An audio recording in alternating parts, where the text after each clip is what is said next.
اعوذ باللہ من الشیطان الرجیم بسم اللہ الرحمن الرحیم ذالک ومن يعظم حرمات اللہ فهو خیر له عند ربی، یہ سن چکے کہ جو کوئی تعظیم کرے اللہ کی حرمتوں کی تو وہ اس کے لیے بہتر ہے اس کے رب کے نزدیک۔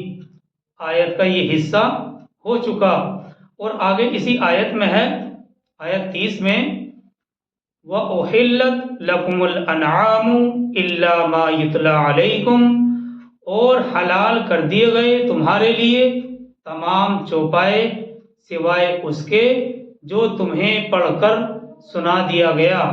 مطلب یہ ہے یعنی خنزیر کے بارے میں واضح طور پر بتلا دیا گیا کہ وہ حرام ہے، باقی رہے بھیڑ بکری اونٹ وغیرہ تو ان کی قربانی دی جا سکتی ہے۔ اسی طرح سے جو موقوذہ منخنقہ یہ سب جانور ہیں جو حرام ہیں ان کی فہرست پارہ نمبر 6 میں گزر چکی، اور آگے اسی آیت 30 میں ہے فَاجْتَنِبُوا الرِّجْسَ مِنَ الْأَوْثَانِ وَاجْتَنِبُوا قَوْلَ الزُّورِ، تو تم بچو بتوں کی گندگی سے اور بچو جھوٹ بات سے۔ فَاجْتَنِبُوا الرِّجْسَ مِنَ الْأَوْثَانِ وَاجْتَنِبُوا قَوْلَ الزُّورِ، تو تم بچو بتوں کی اصنام کی گندگی سے اور بچو جھوٹ بات سے۔ مطلب یہ ہے کہ شرک سے بچنا تمہارا پہلا کام ہونا چاہیے، کیونکہ مکے میں اس وقت بت پرستی عام تھی اور یہ شرک کی بدترین صورت ہے۔ دیکھیے اس فقرے کے اندر رجسن کا لفظ لایا گیا ہے جس کے معنی ناپاکی اور گندگی کے ہیں، اور اوثان وثن کی جمع ہے، معنی بتوں کو گندگی اس لیے قرار دیا گیا ہے کہ وہ انسان کے باطن کو شرک کی گندگی سے بھر دیتے ہیں۔ اور یہاں دوسرا لفظ لایا گیا ہے قول الزور۔ قول الزور سے مراد جھوٹ ہے، حق کے خلاف جو کچھ بھی ہے وہ جھوٹ کے اندر داخل اور شامل ہے۔ جھوٹ سے مراد قول الزور سے مراد یہاں جھوٹ ہے، اور حق کے خلاف سچ کے خلاف جو کچھ بھی ہے وہ جھوٹ میں داخل ہے، چاہے برے عقائد کفر اور شرک ہوں یا معاملات میں اور گواہی میں جھوٹ بولنا ہو، یہ سب کے سب جھوٹ کے اندر داخل ہیں، چاہے برے عقائد شرک اور کفر ہوں یا پھر معاملات میں ہی یا پھر جھوٹی گواہی میں ہی جھوٹ بولنا ہو۔ بخاری میں ہے کہ رسول اللہ صلی اللہ علیہ وسلم نے ارشاد فرمایا کہ سب کبیرہ گناہوں میں سے بڑے گناہ یہ ہیں، نمبر 1 اللہ کے ساتھ کسی کو شریک ٹھہرانا، نمبر 2 والدین کی نافرمانی کرنا، نمبر 3 جھوٹی گواہی دینا اور عام باتوں میں جھوٹ بولنا۔ رسول اللہ صلی اللہ علیہ وسلم نے آخری لفظ جو قول الزور ہے اس کو بار بار کہا، تو اس سے جھوٹ کی سنگینی معلوم ہوتی ہے۔ تو یہاں جو لفظ ہے قول الزور اس سے مراد جھوٹ ہے، حق کے خلاف جو کچھ ہے وہ جھوٹ کے اندر داخل ہے، چاہے برے عقائد کفر اور شرک ہوں یا معاملات میں ہی جھوٹ بولنا ہو۔ اور پھر رسول اللہ صلی اللہ علیہ وسلم کی حدیث بھی ہے کہ سب کبیرہ گناہوں میں بڑے گناہ یہ ہیں، اور یہ حدیث بخاری میں ہے۔ نمبر 1 اللہ کے ساتھ کسی کو شریک ٹھہرانا، نمبر 2 والدین کی ماں باپ کی نافرمانی کرنا، نمبر 3 جھوٹی گواہی دینا اور عام باتوں میں جھوٹ بولنا۔ رسول اللہ صلی اللہ علیہ وسلم نے آخری لفظ جو یہ قول الزور ہے اس کو بار بار کہا۔ آگے چلتے ہیں آیت 31 کی طرف، اور یہ آیت 30 تھی حنفاء للہ غیر مشرکین بہ، یکسو ہو جاؤ اللہ کے لیے اس کے ساتھ کسی کو شریک نہ کرتے ہوئے، حنفاء للہ غیر مشرکین بہ، یکسو ہو جاؤ اللہ کے لیے اس کے ساتھ کسی کو شریک نہ کرتے ہوئے. دیکھیے حنفا یہاں لفظ لایا گیا ہے اور یہ حضرت ابراہیم علیہ السلام کی خاص صفت بیان کی گئی ہے. حنیف، حنیفہ، حنیف کہتے ہیں جو تمام باطل دینوں کو چھوڑ کر دین حق پر آ جائے، اس کو حنیف کہتے ہیں. اور اسی مادے سے یہ لفظ بھی نکلا ہے حنفاء للہ غیر مشرکین بہ، یکسو ہو جاؤ اللہ کے لیے اس کے ساتھ کسی کو شریک نہ کرتے ہوئے، یعنی اللہ کی بندگی میں کسی بھی اعتبار اور کسی بھی پہلو سے شرک کا شبہ تک نہ ہونے پائے، نہ ذات میں، نہ صفات میں، نہ حقوق میں اور نہ ہی اختیارات میں. اور آگے اسی آیت میں ہے وَمَن يُشْرِكْ بِاللَّهِ فَكَأَنَّمَا خَرَّ مِنَ السَّمَاءِ. یہ مثال کے ذریعے سے اللہ سبحانہ و تعالی سمجھا رہے ہیں اور اس آیت پر ہمیں تھوڑا غور کرنا ہے. وَمَن يُشْرِكْ بِاللَّهِ فَكَأَنَّمَا خَرَّ مِنَ السَّمَاءِ، اور جو کوئی اللہ کے ساتھ شرک کرے گا تو وہ ایسے ہے جیسے آسمان سے گرا. وَمَن يُشْرِكْ بِاللَّهِ فَكَأَنَّمَا خَرَّ مِنَ السَّمَاءِ، اور جو کوئی اللہ کے ساتھ شرک کرے گا تو وہ ایسے ہے جیسے آسمان سے گرا. یعنی شرک کرنے والے کی مثال ایسی ہے جیسے وہ کسی بلندی پر رسی کی مدد سے لٹکا ہوا تھا تو اچانک اس کی رسی کٹ جائے اور وہ تیزی سے ایک دم نیچے کی طرف آ رہا ہے. اور آگے اور اس کی وضاحت ابھی ہم کریں گے، پہلے اگلے فقرے کا ترجمہ دیکھ لیتے ہیں. اور آگے اسی آیت کا فقرہ ہے فَتَخْطَفُهُ الطَّيْرُ أَوْ تَهْوِي بِهِ الرِّيحُ فِي مَكَانٍ سَحِيقٍ، تو اسے پرندے اچک لیں یا ہوا اڑا پھینکے کسی دور دراز جگہ پر. اسی آیت کا فقرہ ہے فَتَخْطَفُهُ الطَّيْرُ، اور یہ شرک کرنے والے کے بارے میں ہے. فَتَخْطَفُهُ الطَّيْرُ یعنی وہ آسمان سے گر رہا ہے اور پھر ابھی وہ گر ہی رہا ہے. فَتَخْطَفُهُ الطَّيْرُ أَوْ تَهْوِي بِهِ الرِّيحُ فِي مَكَانٍ سَحِيقٍ، تو اسے پرندے اچک لیں یا ہوا اڑا پھینکے کسی دور دراز جگہ پر.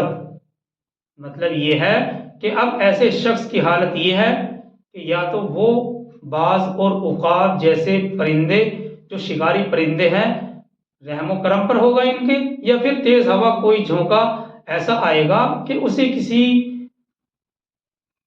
گہری گھاٹی میں پٹخ دے گا. مشرک کا انجام ایسا ہی ہوتا ہے، اور یہ اس لیے ہے کہ وہ اللہ کے دامن کو چھوڑ کر بے سہارا ہو جاتا ہے، جبکہ توحید پرست آدمی ایک مضبوط سہارے پر قائم رہتا ہے. اور اس مضمون کو ہم سورہ ابراہیم کی آیت 27 میں بھی پڑھ چکے ہیں. یثبت اللہ الذین آمنوا بالقول الثابت فی الحیات الدنیا وفی الآخرہ. ثابت قدم رکھتا ہے اللہ اہل ایمان کو قول ثابت یعنی کلمہ توحید کے ساتھ دنیا کی زندگی میں بھی اور آخرت کی زندگی میں بھی. اب دیکھیے یہ جو مثال یہاں بیان کی گئی ہے اور اس میں جو کہا گیا ہے کہ جو کوئی اللہ کے ساتھ شرک کرے گا تو گویا وہ آسمان سے گر گیا. اس مثال میں آسمان سے مراد انسان کی فطری حالت ہے، یعنی حقیقت میں ایسا نہیں ہے بلکہ یہ سمجھانے کے طور پر ایک مثال کے ذریعے سے سمجھایا گیا ہے کہ اس مثال میں آسمان سے مراد انسان کی فطری حالت ہے جس میں وہ ایک خدا کے سوا کسی کا بندہ نہیں ہوتا، یعنی اللہ کی وحدانیت خود انسان کی فطرت کے اندر داخل اور شامل ہے. تو یہ اس سے مراد آسمان سے مراد انسان کی فطری حالت ہے جس میں وہ ایک خدا کے سوا کسی کا بندہ نہیں ہوتا اور خود توحید کے علاوہ اس کی فطرت کسی اور مذہب کو نہیں جانتی. جی ہاں، اگر انسان نبیوں کی دی ہوئی تعلیمات کو قبول کر لے تو وہ اس فطری حالت پر علم اور پوری بصیرت کے ساتھ کھڑا ہو جاتا ہے اور آگے اس کی اڑان اور بھی زیادہ بلندیوں ہی کی طرف ہوتی ہے، یعنی وہ بلندیوں میں بہت آگے نکل جاتا ہے اور وہ زوال کی طرف نہیں مڑتا ہے۔ لیکن شرک کا معاملہ ایسا نہیں ہے۔ شرک ایسا معاملہ ہے کہ شرک اختیار کرتے ہی وہ اپنی فطرت کے آسمان سے نیچے گر پڑتا ہے، اور پھر جب وہ گرے گا تو اس کو دو صورتوں میں سے کوئی ایک صورت ضرور پیش آئے گی۔ جب وہ اس نے شرک اختیار کر لیا تو گویا کہ وہ فطرت سے ہٹ گیا اور وہ آسمان سے گر رہا ہے، تو جس وقت وہ آسمان سے گر رہا ہے اس وقت دو صورتوں میں سے کوئی ایک صورت اس کو ضرور پیش آئے گی۔ پہلی کیا ہے؟ پہلی یہ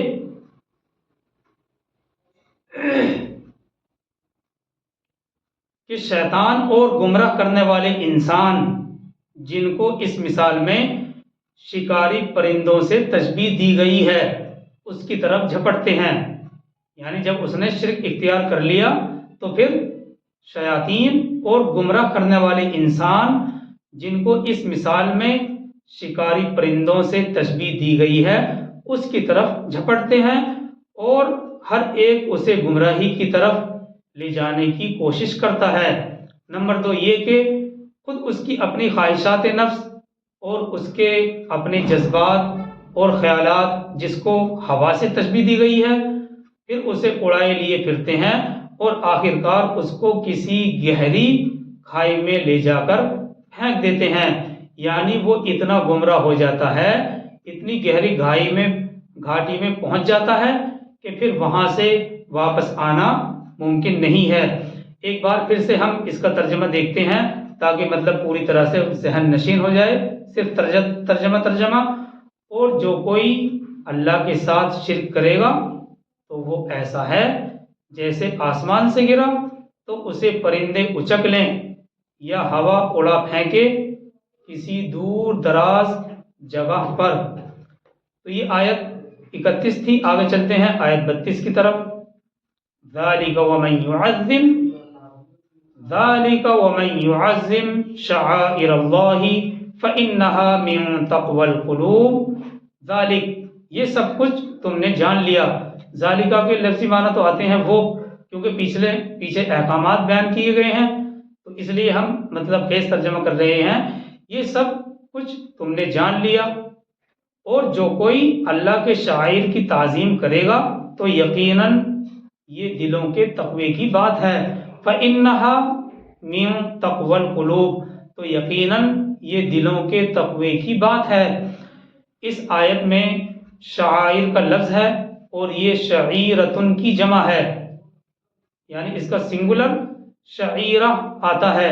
لغوی اعتبار سے اگر ہم اس لفظ کو دیکھتے ہیں تو معلوم ہوتا ہے کہ اس لفظ کا تعلق شعور سے ہے، اور اس کے مفہوم میں ہر وہ چیز شعائر اللہ میں داخل ہے جس کے حوالے سے اللہ کی ذات، اس کی صفات، اس کی بندگی کا شعور انسان کے دل میں پیدا ہوتا ہے۔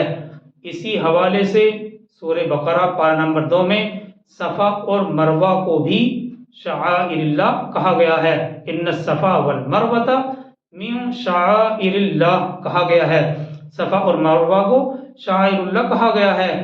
تو شعائر یہ شعیرتن کی جمع ہے، لغوی اعتبار سے اس لفظ کا تعلق شعور سے ہے، اور اس کے مفہوم میں ہر وہ چیز شعائر میں داخل ہے جس کے حوالے سے اللہ کی ذات، اس کی صفات اور اس کی بندگی اور عبادت کا شعور انسان کے دل میں پیدا ہوتا ہے۔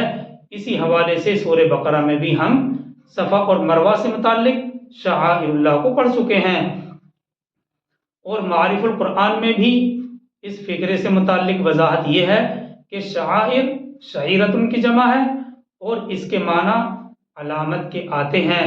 جو چیز کسی خاص مذہب یا جماعت کی علامت خاص بن جائے وہ اس کو شاعر کہا جاتا ہے۔ اور رہے اسلام کے شاعر ان خاص احکامات کا نام ہے جو عوام میں مسلمان ہونے کی علامت سمجھے جاتے ہیں، اور حج سے متعلق جتنے بھی احکامات ہیں وہ بھی ایسے ہی ہیں۔ اور اس آیت کے آخر میں جو کہا گیا ہے کہ جو اللہ کے شاعر کی تعظیم کرے گا تو یقیناً یہ دلوں کے تقوی کی بات ہے۔ یہ فقرہ اہم اس لیے ہے کیونکہ اللہ کے شاعر کی تعظیم وہی شخص کرتا ہے، اللہ کے احکامات کی تعظیم وہی شخص کرتا ہے جس کے دل میں تقوی اور خدا کا خوف ہو۔ اس سے معلوم یہ ہوا کہ تقوی کا تعلق اصل میں انسان کے دل سے ہے۔ جب دل میں خدا کا خوف ہوتا ہے تو پھر اس کا اثر اس کے سارے اعمال میں ظاہر ہوتا ہے۔ تو جو اللہ کے شاعر کی تعظیم کرے گا تو یقیناً یہ دلوں کے تقوی کی بات ہے، یعنی اللہ کے شاعر کی تعظیم وہی کرتا ہے، وہی شخص وہی آدمی کرتا ہے جس کے دل میں تقوی اور خدا کا خوف ہو۔ اس سے معلوم یہ ہوا کہ تقوی کا تعلق اصل میں انسان کے دل سے ہے، قلب سے ہے۔ جب دل میں خوف خدا ہوتا ہے تو پھر انسان کے ہر اعمال سے یہ ظاہر ہوتے ہیں، اس کا اثر ظاہر ہوتا ہے۔ یہاں آیات میں چھوٹے چھوٹے فقرے بیان کیے گئے ہیں مگر احکامات کے اعتبار سے یہ بہت بڑے ہیں۔ آگے چلتے ہیں آیت 33 کی طرف۔ لَكُمْ فِيهَا مَنَافِعُ إِلَىٰ أَجَلٍ مُّسَمًّى، تمہارے لیے ان یعنی قربانیوں کے جانوروں میں نفع ہے ایک متعین وقت تک، ایک معین وقت تک۔ لَكُمْ فِيهَا مَنَافِعُ إِلَىٰ أَجَلٍ مُّسَمًّى، یہ آیت 33 ہے۔ تمہارے لیے ان یعنی قربانی کے جانوروں میں نفع ہے ایک وقت معین تک۔ مطلب یہ ہے تفسیر عثمانی کے تحت یعنی اونٹ، بقرہ، بکری وغیرہ سے تم بہت سے فائدے حاصل کر سکتے ہو۔ مثال کے طور پر سواری کرو، دودھ پیو، نسل چلاؤ، ان کی اون وغیرہ کو کام میں لاؤ، مگر یہ اس وقت تک ہے جب کہ ان کو ہدی نہ بنایا گیا ہو۔ ہدی بننے کے بعد یعنی قربانی کے لیے ان پر کوئی نشانی، ان کے گلے میں قلادہ وغیرہ نہ ڈال دیا گیا ہو۔ ہدی بننے کے بعد اس قسم کا فائدہ حاصل کرنا بغیر شدید ضرورت کے نہیں، اگر سخت ضرورت ہے تو کر سکتے ہیں۔ تو اسی کو یہاں کہا جا رہا ہے لَكُمْ فِيهَا مَنَافِعُ إِلَىٰ أَجَلٍ مُّسَمًّى، تمہارے لیے ان یعنی قربانی کے جانوروں میں نفع ہے ایک وقت معین تک۔ اور اس آیت 33 کا آخری فقرہ ہے ثُمَّ مَحِلُّهَا إِلَى الْبَيْتِ الْعَتِيقِ، پھر ان کی اصل منزل یہ قدیم گھر ہی ہے، یعنی بہرحال پھر ان کو وہاں لے جا کر قربان ہونا ہی ہے، یعنی قربانی کے دن ان جانوروں کو لے جا کر بیت اللہ کی خدمت میں پیش کرنا ہے۔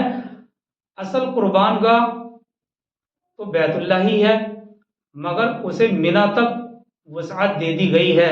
پرانے زمانے میں جو قربان گاہ تھی مروہ پہاڑی کے پاس ہوا کرتی تھی، جہاں صفا اور مروہ کی سعی کرتے ہیں تو یہ مروہ پہاڑی کے پاس ہوا کرتی تھی، اور منی کے جس علاقے میں آج کل قربانی ہوتی ہے وہ بھی دراصل اسی وادی میں شامل ہے جو مروہ سے شروع ہوئی تھی۔ آگے چلتے ہیں آیت 34 کی طرف، اور اس آیت سے یعنی آیت 34 سے اس پارے کا پارہ نمبر 17 کا 12واں رکوع شروع ہو رہا ہے۔ وَلِكُلِّ أُمَّةٍ جَعَلْنَا مَنسَكًا لِيَذْكُرُوا اسْمَ اللَّهِ عَلَىٰ مَا رَزَقَهُم مِّن بَهِیمَةِ الْأَنْعَامِ، یہ آیت 34 ہے۔ اور ہر امت کے لیے ہم نے قربانی کا ایک نظام مقرر کیا ہے تاکہ وہ اللہ کا نام لیا کریں ان مویشیوں پر جو اس نے انہیں عطا کیے ہیں۔ وَلِكُلِّ أُمَّةٍ جَعَلْنَا مَنسَكًا لِيَذْكُرُوا اسْمَ اللَّهِ عَلَىٰ مَا رَزَقَهُم مِّن بَهِیمَةِ الْأَنْعَامِ، اور ہر امت کے لیے، یہ آیت کا ترجمہ ہے، اور ہر امت کے لیے ہم نے قربانی کا ایک نظام مقرر کیا ہے تاکہ وہ اللہ کا نام لیا کریں ان مویشیوں پر جو اس نے انہیں عطا کیے ہیں۔ تفسیر عثمانی میں ہے یعنی اللہ کی نیاز کے طور پر مویشی قربان کرنا ہر آسمانی دین میں عبادت قرار دیا گیا ہے، لیکن یہ عبادت غیر اللہ کی نیاز کے طور پر کرو گے تو شرک ہو جائے گا، جس سے بہت ہی پرہیز کرنا لازم ہے۔ ایک توحید پرست اور اللہ کی وحدانیت کو ماننے والے کا کام یہ ہے کہ قربانی اکیلے صرف اسی کے لیے کرے جس کے نام پر قربانی کرنے کا تمام شریعتوں نے حکم دیا ہے۔ اس حکم سے باہر ہرگز نہیں نکلنا چاہیے۔ آگے اسی آیت میں ہے فَإِلَٰهُكُمْ إِلَٰهٌ وَاحِدٌ فَلَهُ أَسْلِمُوا، تو جان لو تمہارا معبود ایک ہی معبود ہے، تو تم اس کے سامنے سر تسلیم خم کرو، یعنی اس کے ہر حکم کو تسلیم کرو، اس کی مکمل اطاعت فرما برداری کرو اور اس کی حرام کردہ چیزوں سے مکمل پرہیز کرو۔ اور اس آیت 34 کا آخری فقرہ ہے وَبَشِّرِ الْمُخْبِتِينَ، اور اے نبی صلی اللہ علیہ وسلم خوشخبری سنا دیجئے عاجزی اختیار کرنے والوں کو۔ مخبتین کا لفظ ہے اور یہ اخبات سے ہے جس کے معنی اپنے آپ کو پست کرنے، تواضع اور انکساری اختیار کرنے کے آتے ہیں۔ تو یہ آیت 30 سے لے کر اور 34 تک وضاحت ہوئی ہے، اور کیونکہ اس آیت 30 کے 2 فقرے رہ گئے تھے اس لیے آج ہم نے ان کو پورا کیا۔ تو یہ آیت 30 مکمل 30 سے لے کر اور 34 تک وضاحت ہوئی۔ انشاءاللہ اس سے آگے ہم بعد میں دیکھیں گے۔ اللہ تعالی ہم سب کو عمل کی توفیق عطا فرمائے۔ سبحان اللہ و بحمدہ، سبحان اللہ و بحمدہ، ونشهد ان لا الہ الا انت ونستغفرک ونتوب الیک۔ سبحان ربک رب العزۃ عما یصفون وسلام علی المرسلین والحمد للہ رب العالمین۔ الحمدللہ۔